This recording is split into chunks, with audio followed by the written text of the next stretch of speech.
ชมรายการสกุลไบจากทางเว็บยิ้มลาวของพวกเราซึ่งทำหน้าที่ดำเนินรายการโดยน้ำหวานหรือว่าดีเจน้ำหวานจากสมายมิวสิกนั่นเอง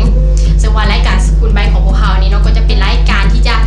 พาทานผู้ชมไปฮู้จักกับโรงเรียนต่างๆหรือว่าสถานที่ต่างๆการเคลื่อนไหวต่างๆของนักศึกษาลาวที่กำลังศึกษาห้ำเรียนและดำรงชีวิตอยู่ที่ประเทศสสเวียดนามโดยเฉพาะแมนยูฮานอยนั่นเองและครั้งนี้รายการของพวกเราจะพาทานผู้ชมไปฮู้จักกับโรงเรียนแห่งหนึ่งซึ่งว่าโรงเรียนแห่งนี้มีความสำคัญหลายเนาะต่อกับนักศึกษาลาวของพวกเขาที่มาเรียนอยู่เวียดนามนั่นก็คือโรงเรียนเกี่ยมภาษาหรือว่าโรงเรียนบำรุงวัฒนธรรมมิตรภาพลาวเวียดนั่นเองเอาเป็นว่าเป็นจังไดเนาะไปพบกับดีเจไก่และดีเจกบกันต่อเลยสบายดีเนาะวันนี้ก็มาอยู่กับไก่แหละดีเจก้มนี่เองวันนี้พวกเขาก็มาอยู่ที่โรงเรียนเจียวประตุกวันหัวถึงนี่หรือว่าโรงเรียนบำรุงวัฒนธรรมมิตรภาพลาวเวียดนี้เองเนาะแต่ว่าโรงเรียนหลังนี้ก็เป็นโรงเรียนเกี่ยวภาษาของนักศึกษาลาวทุกคนเนาะที่จะเกี่ยมเข้าไปเรียนในฮานอยนั่นเองห้องอยู่ห้องนอนในที่เป็นยังไงนะไปว่าน้ำกันเข้ามาเลย Come on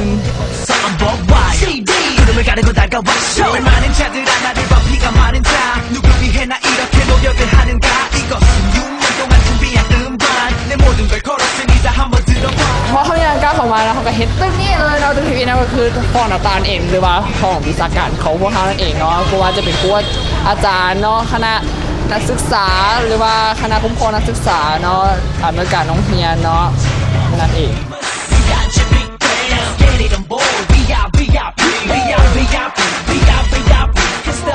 แล้วก็มาห้อเนาะตึงเคียงของพวกเราแล้วเนาะนี่เห็นบอประกอบด้วยสั้นเอก1 2 3 4 5เนาะส่วนสั้น1สั้น2สั้น3สั้น4นั้นเฉพาะให้นักเรียนเวียดนามเนาะนักเรียนชนเผ่านั่นเองเรียนส่วนสั้น4สั้น5ก็จะแม่นนักศึกษาลาวของพวกเรานั่นเองตอนที่ว่าไก่เรียนฟูนสั้น5เนาะแต่ละมื้อนี่มันยางขึ้นยางลงแล้วบ่ตามก็10รอบดีจิโก้ก็เช่นเดียวกันเนาะเพิ่นแล่นขึ้นแล้วลงเนาะเพราะแต่ละมื้อนี่มันได้กล้ามขาเติมเอาไปว่าไปเบิ่งขี่ทุกสากันเลยหรือว่าไปเบิ่งหอพักกันมาเอาดิ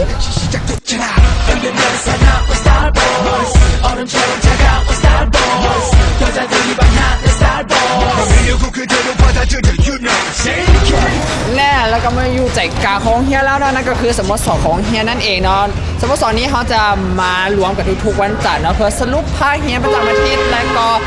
เล่าถึงแผนการอาทิตย์ต่อไปนั่นเองเนาะโอเคเขาจะไปเบิ่งหอพักกันวันนี้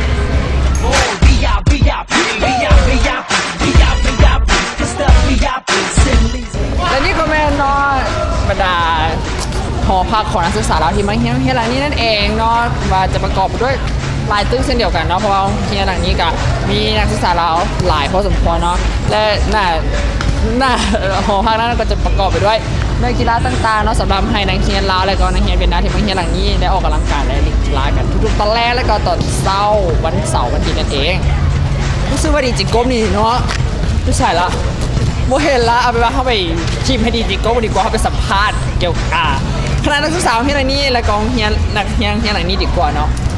ไปเลยซึ่งวันนี้นอกจากดีเจไกลและก้มเนาะนอกจากที่แบบว่ามาแนะนำให้เกี่ยวกับเรียนเกี่ยวกับภาษาของเขาเนาะการทางคณะสถานทูตสมทบกับรุ่นอ้ายหรือว่าเป็นซิทเก่าเนาะอยู่ที่โรงเรียนนี้เนาะมาเตะบาสกับรุ่นน้องมาเพื่อแลกเปลี่ยนความสามัคคีนำกันเนาะทางนี้ก็เป็นตึกใหม่เนาะตึกใหม่ที่เจ้าสร้างขึ้นมาตอนปีดีเจก๊กเนี่ยแหละแต่ส่วนนั้นก็เป็นเดินโฮมเนาะที่หากระสร้างขึ้นมาดีเจก๊กก็ทำโบเคยเห็นคือกันมาก็เยอะแต่ตกใจคือกันว่ามีการเปลี่ยนแปลงหลายพอสมควรเนาะนั่นก็เป็นสภาพรวมสำหรับการแข่งขันของพวกเขานี่แหละเนาะ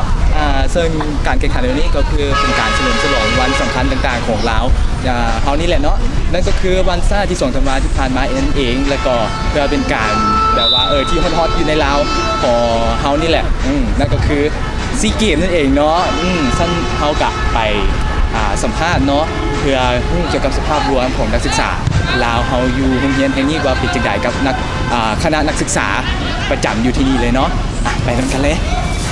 เจ้าเนาะแล้วเราก็มาอยู่กับคณะนักศึกษาเนาะซึ่งเป็นคณะศึกษาประจำโรงเรียนเกี่ยมภาษาเวียดของคนลาวเราก็มาแนะนำตัวกันก่อนเลยเนาะสบายดีเนาะอ้าย สบายดีข้าพเจ้าชื่ออุดรสอนสุรินทร์มา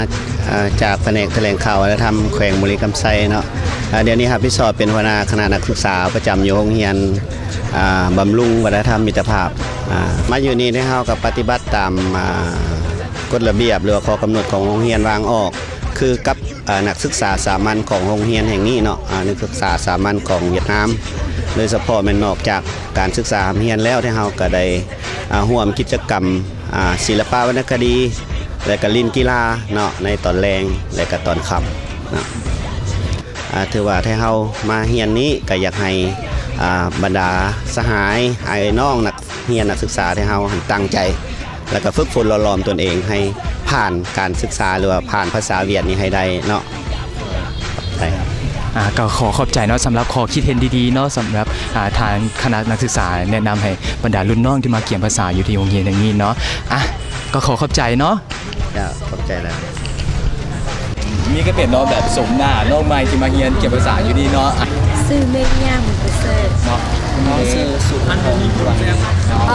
เนาะก็จะมีข่าวว่ายังภาษาเวียดนามบ่ ก็มือเนี่ยกะยากพอสมควรแต่ว่ากะสิที่ย่างเนี่ยได้ ก็ยากแล้วเพราะว่าน้องก็บ่เคยเรียนภาษาเวียดมาก่อน และแต่ปกติเฮียนอยู่ที่หลังนี้กิจกรรมต่างๆบอกว่าจะเป็นกินกีฬาบอลเลย์บอลน้อยประกอบส่วน ก็นี่คือเดือนก่อนจะมีการคอร์สอยู่สโมสรระหว่างลาวเวียด แบบเล่นกีฬาอย่างโน้น ตอนแรงก็มีกิจกรรมหลายอย่างเนาะเช่นว่าลินยูเดินตามวงบอลหรือว่าออกไปเล่นกิจกรรมกันทุกวันในเวียดอยู่เดือน เจ้าเนี่ยครับขอเข้าใจเพิ่นนิดหน่อยนะขอเข้าใจละ ใจเนาะเจ้าเนาะนั่นก็เป็นแบบภาพรวมๆเนาะที่แบบว่าดีเจกบและดีเจไกด์แนะนำให้ทานผู้ฟังทานผู้ชมเนาะโอ้ยลงทานผู้ชมได้ชมนำกันเนาะเกี่ยวกับโรงเรียนเกี่ยมภาษาเวียดของคนลาวอยู่ที่เวียดนามนี่เองเนาะ ก็เนาะแบบว่าช่วงต่อไปเนาะดิจิไก่กับก๊อฟจะพาไปเฮียไหนว่าติดตามกันแล้วกันเนาะ สำหรับมื้อนี้ดีเจกบและดีเจไกด์ก็ขอแบบว่าไปแล้วรอก่อนจักหน่อยหนึงเนาะยังบ่ทันครบเทื่อเมื่อกี้นี่ก็จะขอไปร้อยหนึ่งก่อน เดี๋ยวว่าจะได้ก่อนรีเทิร์นว่ะ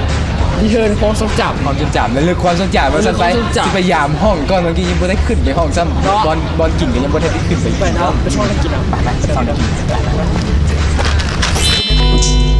เจ้านั่นก็เป็นภาพรวมๆที่ดีเจไก่และดีเจกบได้พาทุกๆท่านไปรับชมการบอกว่าคงจะสร้างความประทับใจโบหลายก็หน่อยเป็นบอในรายการของพวกเฮาดำเนินมาพอนี้ก็เป็นช่วงสุดท้ายของรายการแล้วก็ขอขอบใจนะผู้ที่ให้การสนับสนุนดีๆนั่นก็คือเอเจลนั่นเองและพิเศษก็ขอขอบใจน้ำมุกเกินทุกๆท่านที่ให้เกียรติติดตามรับชมรายการของพวกเฮาถ้าว่าท่านใดอยากจะมีคำคิดคำเห็นหรือว่าคำติชมต่างๆ